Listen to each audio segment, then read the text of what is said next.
Dictation start होगा 5 second बाद।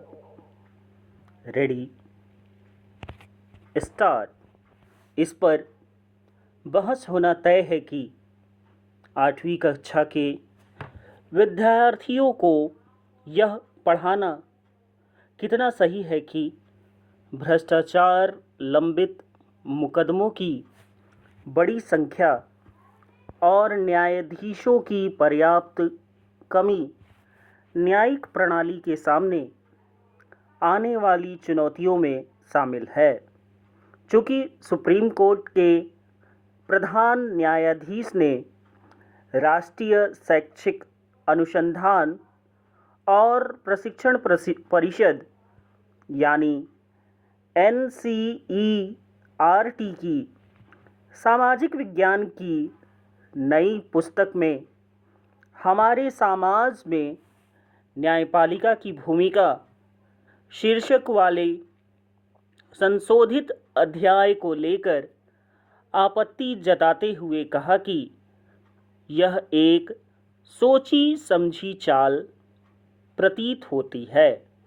इसलिए संभव है कि इस पुस्तक से उक्त अध्याय हटा दिया जाए।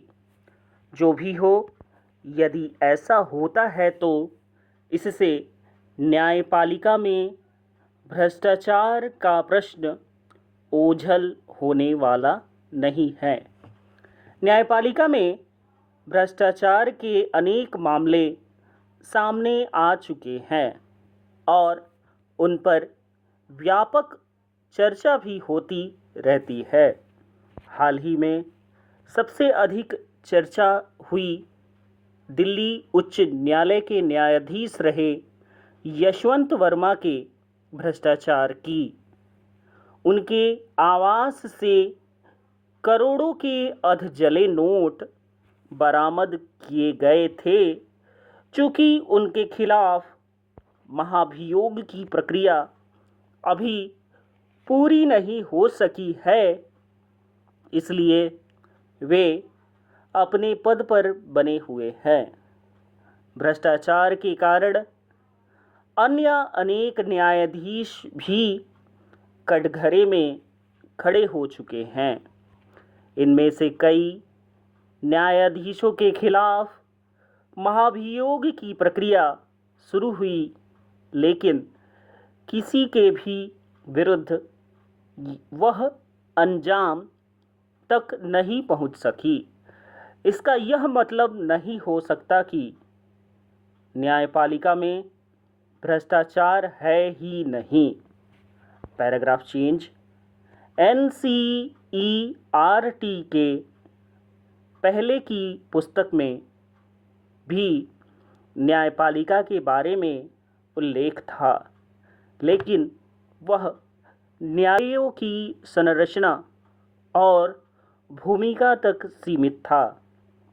कहना कठिन है कि NCERT ने क्या सोचकर न्यायपालिका वाले पाठ को संशोधित किया और उसमें लंबित मुकदमों का विवरण आदि देते हुए सुप्रीम कोर्ट के पूर्व प्रधान न्यायाधीश BR गवई के इस कथन का भी उल्लेख किया कि न्यायपालिका के भीतर भ्रष्टाचार की घटनाओं का जनता के भरोसे पर नकारात्मक प्रभाव पड़ता है।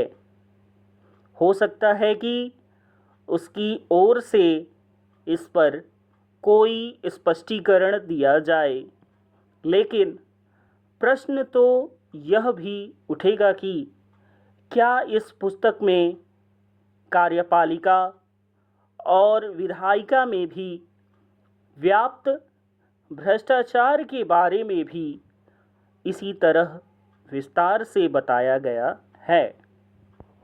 भ्रष्टाचार व्यवस्था के किसी एक अंग तक सीमित नहीं है, वह व्यवस्था के हर अंग में व्याप्त है।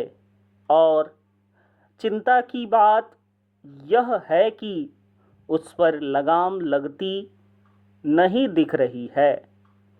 कहना कठिन है कि स्कूली बच्चों को न्यायपालिका में भ्रष्टाचार के बारे में जानकारी देने से किस हित की पूर्ति होने वाली है, लेकिन इसमें दो राय नहीं कि न्यायिक तंत्र के साथ हर क्षेत्र में फैले भ्रष्टाचार पर अंकुश लगाने के ठोस उपाय किए जाने चाहिए। विराम।